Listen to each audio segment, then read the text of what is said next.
សួស្តីបងប្អូនអរគ្នាសូមស្វាគមន៍មកកាន់វីដេអូថ្មីអញ្ចឹងថ្ងៃនេះផងដែរខ្ញុំនឹងបង្ហាញអំពីរបៀបនៃការដាក់ subtitle នៅលើវីដេអូ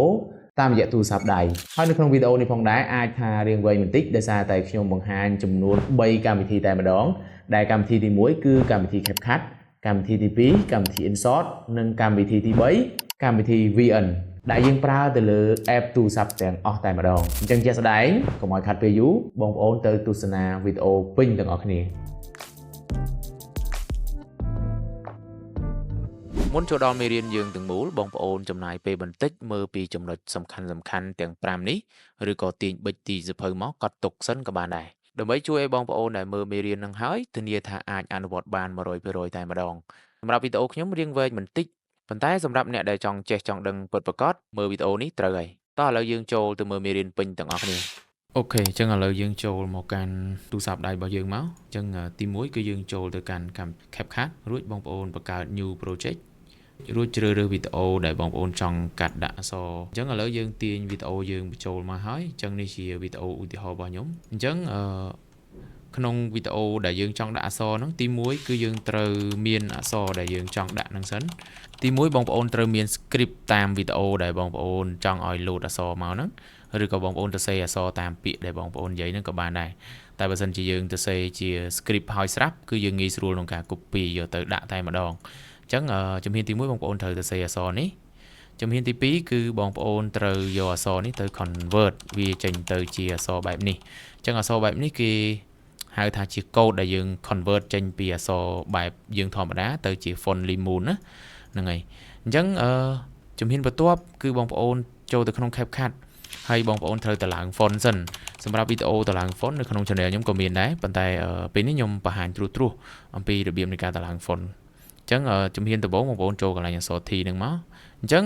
បន្ទាប់មកគឺបងប្អូននឹងឃើញ load អក្សរពាក្យថា enter text នេះប៉ុន្តែដំណាក់កាលនេះគឺខ្ញុំអត់ទាន់ឲ្យបងប្អូនទៅសេអក្សរទេគឺយើងចូលទៅមើល font សិនអញ្ចឹង font នេះយើងចូលកន្លែង font មកបន្ទាប់មកទៀតយើងចូលពាក្យ my font នេះអញ្ចឹងបើសិនជាបងប្អូនអត់ឃើញមាន font ហ្នឹងទេបងប្អូនត្រូវតែដំឡើងវាសិន install វាសិនមានថា install វាសិនអញ្ចឹង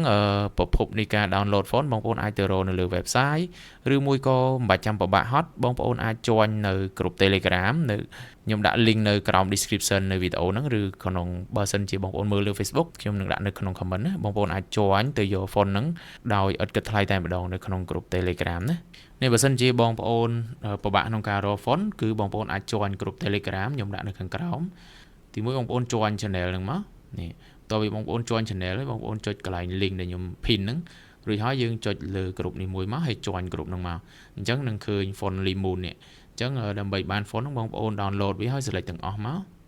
ចុច download ណា download ហើយ select ទាំងអស់ហ្នឹង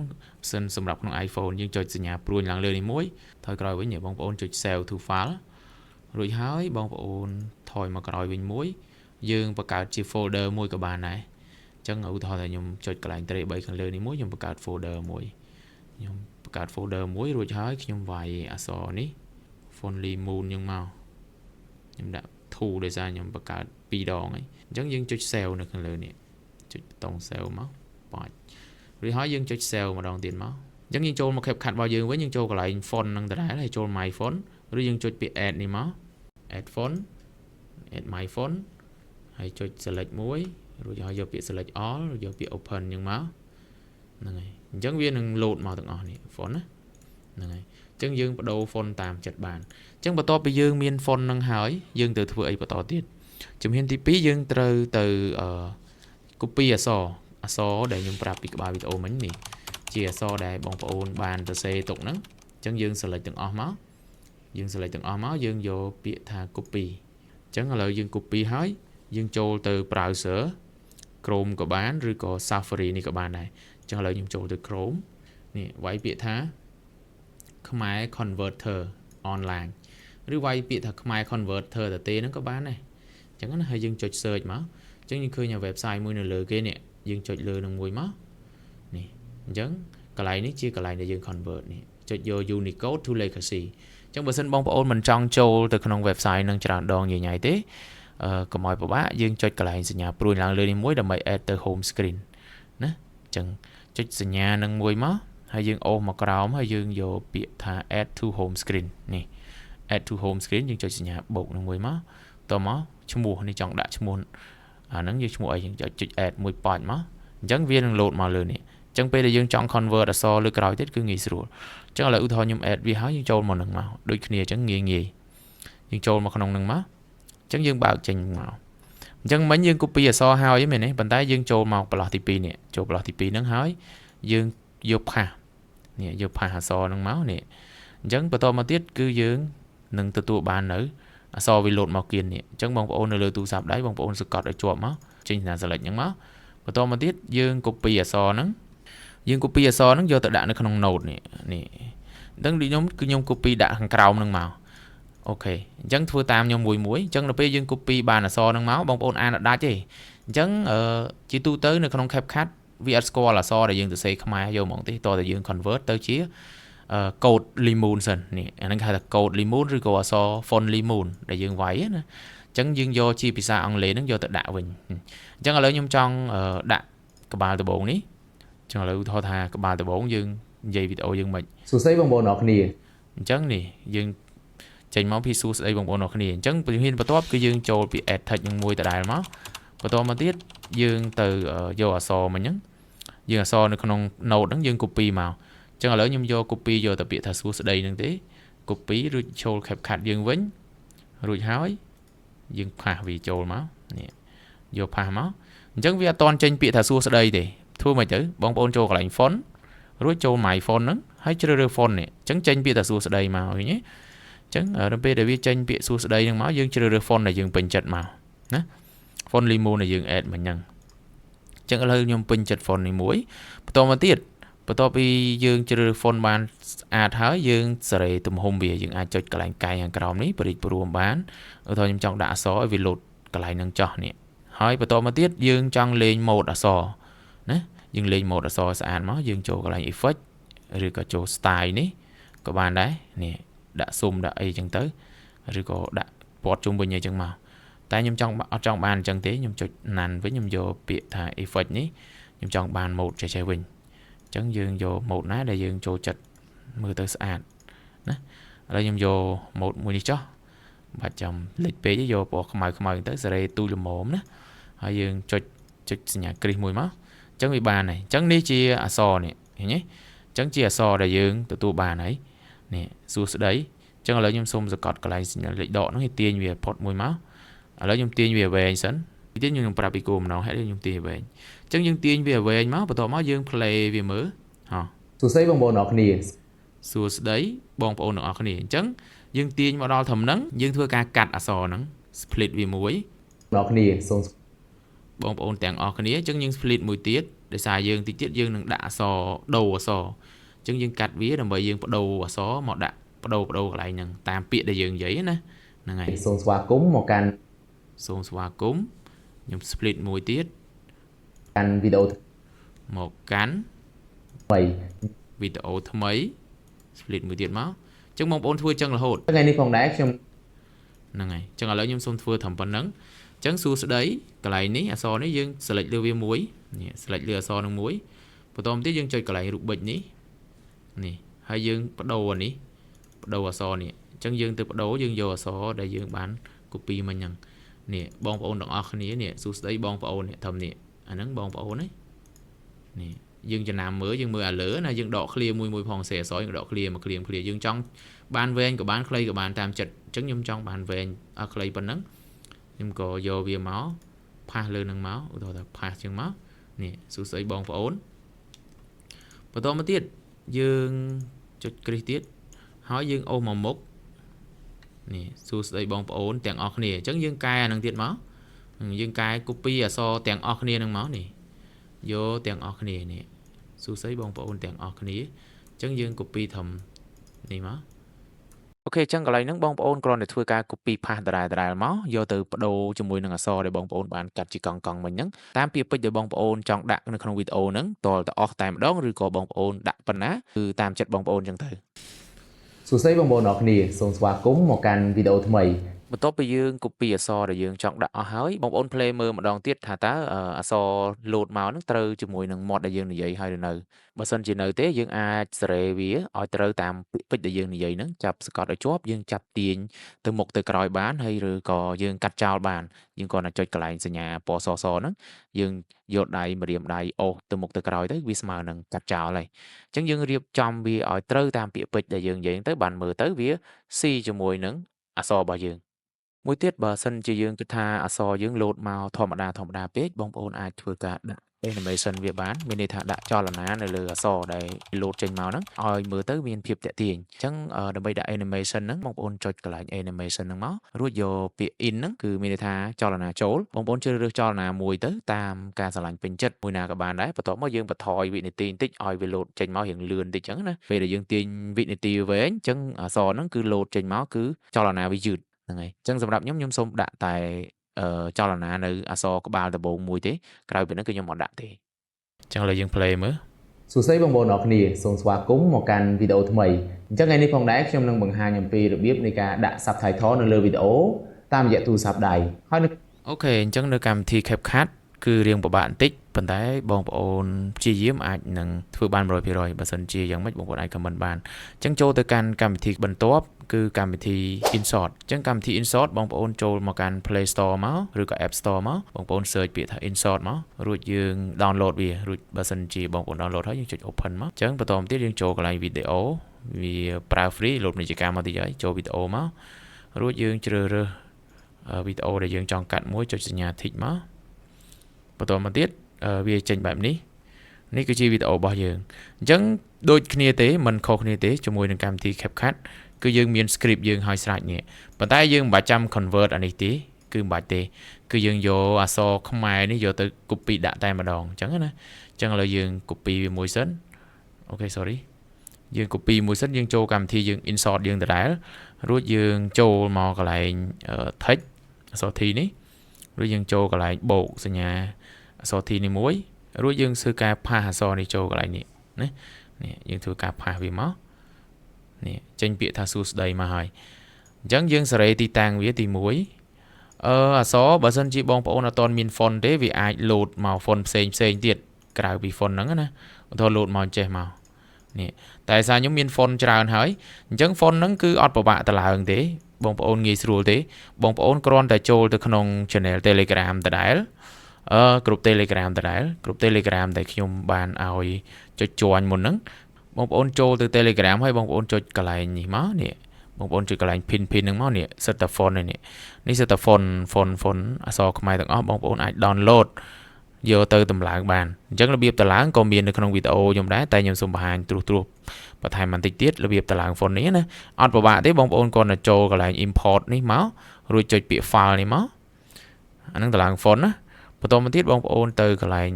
folder នៃទូរស័ព្ទរបស់យើងនេះតែយើងមិនមែនតម្លើង font Limon ទេគឺអត់ទេគឺយើងតម្លើងខ្មែរ font ធម្មតានេះដោយសារខ្ញុំ download មុនហ្នឹងគឺខ្មែរ font នេះអញ្ចឹងបងប្អូនជ្រើសរើស font មួយមកនេះអញ្ចឹងគឺ font នេះយើងតម្លើងទាំងអស់ម្ដងមួយមកណាអញ្ចឹងនេះវាមាន font ច្រើនអញ្ចឹងបងប្អូនពេញចិត្ត font ណានេះយក font ហ្នឹងទៅថយយើងរើស font ណាមួយអញ្ចឹងមកដែលយើងពេញចិត្តនេះឧទាហរណ៍ font នេះអញ្ចឹងបន្តមកទៀតយើងធ្វើការបដូរ mode វាដូចគ្នានៅក្នុងកម្មវិធី insert យើងមានកន្លែងបដូរ mode ដែរកន្លែងរូប color នេះបងប្អូនអាចជ្រើសរើស border នេះស៊ុំវាបងប្អូនអាចជ្រើសរើសស៊ុំពណ៌អីឧទាហរណ៍ថាពណ៌ក្រហមពណ៌ខ្មៅឬក៏ពណ៌អីចឹងទៅសិនពណ៌ខ្មៅយើងយកពណ៌ខ្មៅមកហើយយើងអាចសេរីនេះខាងក្រោមនេះតម្លើងស៊ុំវាទូចធំបានអញ្ចឹងណាបើយើងដាក់ពណ៌ផ្សេងมันមើលដឹងនេះឃើញទេនេះតែសារខ្ញុំយកពណ៌ខ្មៅមើលទៅអត់សូវដឹងទេអញ្ចឹងហ្នឹងហើយអញ្ចឹងខ្ញុំយកពណ៌ខ្មៅហើយតាក់ទងនឹងកន្លែងអក្សរយើងយកត្រង់នឹងដូចគ្នាហើយយើងបរួមវាបន្តិចមកយកប៉ុណ្្នឹងមកយើងចុចសញ្ញា tick មកអញ្ចឹងបើសិនបងប្អូនចង់លេងពណ៌លេង mode អីបងប្អូនអាចលេងបានអញ្ចឹងយើងទាញវាឲ្យវែងអញ្ចឹងដូចគ្នាយីរួមធ្វើដូចគ្នាទេធ្វើដូចតែក្នុង CapCut មិញដូចគ្នាទេអញ្ចឹងយើងយកអក្សរមួយជាគោលហើយបន្តមកទៀតយើង play ជ្រើសរើសតាមមាត់ពាក្យសម្ដីដែលយើងនិយាយហ្នឹងទៅនេះអញ្ចឹងយើងកាត់វាមក split ស្អីបងប្អូនទាំងអស់គ្នា split មួយទៀតមកនេះសូមស្វាគមន៍អញ្ចឹងបងប្អូនកាត់ចឹងដូចគ្នាបន្តមកទៀតបងប្អូនមកបដូរអក្សរហ្នឹងហើយបងប្អូនទៅ copy អក្សរសួស្ដីបងប្អូនទាំងអស់គ្នាចឹងទៅនេះ Dù đấy bóng ổn chẳng dương cho một insert dương tại đây mà hay dương cho cái lại rụt bịch như mà tao mà tiết dương vô một ha này lại ní nè dù đấy bóng ổn nè tao mà tiết cho lại như mùi tiết máu dương select anh ní rồi hỏi dương copy cho anh ấy dương copy ở so không ai mỏ nó dương admin của bạn convert ấy nhảy nhảy thế chẳng dương thua chân đại đại mà ok chẳng dương thua chân tại đại tiền mà là hô đo chọc chẳng nè là ngày chẳng ở bạn thì bóng ôn sẽ tam sầm đầy đại dương ban dây nâng màu chẳng không nó cứ ở bạn thì nơi không cảm thị insert nó cứ nghi chẳng là lấy sừng khai cắt nhôm trâu từ cảm thị mùi tiết cứ cảm thị VN chẳng trâu cảm thị VN nâng máu hay dương chốt ở lỗ full lưng mùi máu chốt vô bị new project nâng máu tôi một tiết dương vô bị sale video basic này tôi một tiết dương chưa rửa video đại dương trong đạn nâng máu hay chốt next nhà pro nâng máu chẳng cảm thị VN cả đôi khi đá này dương trâu máu và tôi một tiết dương trâu cả lại nhà sò thì ní bằng ca đã sò mình tìm múa dương vô bị thải thó này chẳng dương vô lựa kì này mùi máu và tôi mà tiết dương tới copy đôi khi tới copy à so dương mùi máu nè copy à so dương mùi nâng máu vô một đạn nơi không cảm thi VN nâng đối tế kia tì nè này pha mùi máu nè sút đầy dương màu chẳng VN có thời ca ta lạng phone đôi khi không cảm thi VN nữa nè chẳng mong ôn trâu cả lại nhà so cho cái lại FX như máu nè chẳng dương miền cái lại là phone nè là phone để khi mọi download mình những là phone mền phone limon phone không ai thua mà đà nó nè nơi trong group telegram phone ấy pra ban cho mùi nâng cảm thí pi nâng đôi kia VN hay insert pra ban phone nâng đôi kia chẳng dương cho add phone hay dương cho cái lại file rồi dương chưa được phone là dương trong là màu select từng nâng thử thao tha khi select từng chẳng bắt đầu một tiết dương open màu chẳng cảm thi VN cứ scroll tờ lạng phone dương kì chẳng dương tờ lạng phone từng nâng máu bắt đầu pi tờ lạng phone nâng hói nè viên nâng load phone màu nè phone tràn bên tên chẳng phone miền tràn để dương chưa được bàn nè phone tràn bên tên nè successful hỏi chẳng bắt đầu một tiết cứ viên nâng load phone màu nè chẳng dương bắt đầu bàn thì nhé này nè chẳng cứ nghĩ sát phone sát bên tên chẳng mong ôn ai tờ lạng bán đòi nghĩ cho mùi nâng phone là so không ai hay pra bàn support phone không ai pin lên đây mà đòn nè này chẳng có thôi dương pin chật phone nâng mũi to một tiết dương ai lên một là so đôi cái lại mình nhận tới nè u thò nè một là so nè dương ai lên bàn tạm chật đôi kia chừng nè này u thò ta dương trong bàn bài trắng rồi nhung sờ lạnh bài có hò mà đón u thò nè chật thịt mùi máu rồi hỏi dương bịch bùm lại cài ní ai bịch bùm hỏi dương tiền vô mà đã cái lại nhận đôi kia nè rồi biết thứ ọt của bạn tí đôi khi chẳng nè dương tia nhà so nó người về chân máu rồi háo dương thưa cá nè là dương tia so này bình sẽ cọt việc lại trùng ní hay dương tia về bình máu rồi háo dương thưa cá cắt bị đôi mình chẳng cho lại lừa so nâng máu nè lại lừa so nâng máu hay vô bị split nữa thằng cầu này về nhẹ split nâng máu nè chẳng mà tông chẳng split tiện máu nè nhé split chẳng đôi khi tiện máu split chẳng đôi khi máu này ok rồi hai dương thưa ca bắt đầu vào so nâng đôi khi chẳng đôi như không cảm thì insert nâng kẹp khát chẳng đôi khi chẳng ọt vào bạn thấy bóng ôn tới copy ở so chẳng máu này copy ở so dương nâng máu vô mà đạn màu rồi có bóng ôn chưa copy bóng ôn từ xe không nâng cả bàn này nè này select chẳng máu select all hai dương copy pha màu nè thưa chân tới đôi khi chân màu nè dương cho bị edit này máu rồi hỏi dương copy và to tiết màu nè